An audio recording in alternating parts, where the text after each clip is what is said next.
Je suis Manon Desrousseaux, l'auteur d'une planète soumise au dictat du libre marché.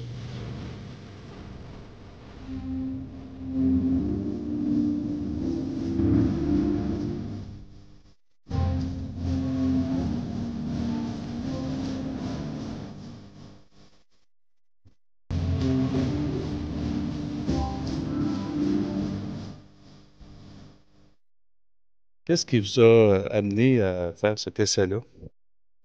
En fait, cet essai-là s'est imposé à moi. J'arrive du domaine de l'intervention sociale. J'ai travaillé longtemps ici au Québec et à l'étranger. Et j'en suis arrivée à un certain nombre de contradictions, des aberrations par rapport à nos principes démocratiques qu'on galvaude partout sur la planète. Alors, avant, je ne pouvais pas passer à autre chose avant de témoigner. C'est une espèce vraiment de témoignage et de bilan que je voulais faire par rapport à toutes ces expériences-là que j'avais accumulées. Évidemment, la politique est omniprésente dans ce travail-là. En fait, la politique, mais je dirais qu'au-delà de la politique, c'est surtout l'économie.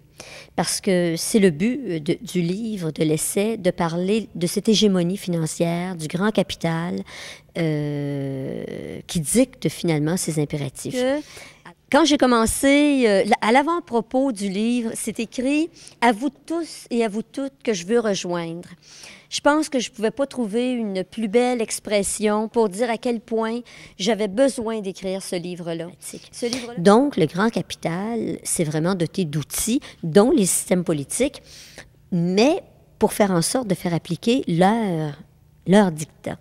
Donc, que ce soit le multipartisme, que ce soit les États de droit, que ce soit les institutions ou les législations, on se rend compte qu'ils sont davantage au service de ce grand capital-là, qui les met en place, d'ailleurs, les politiciens, qu'au service de la population. Alors, on parle de démocratie, on parle beaucoup de liberté, mais plus on creuse, plus on se rend compte finalement qu'on est devant des techniques manipulatoires fort importantes qui nous questionnent sur la liberté à laquelle on peut prétendre et qu'on galvaude aussi à la planète tout entière. Ben voilà, j'espère que je n'ai rien oublié. Je vous remercie encore beaucoup d'être ici.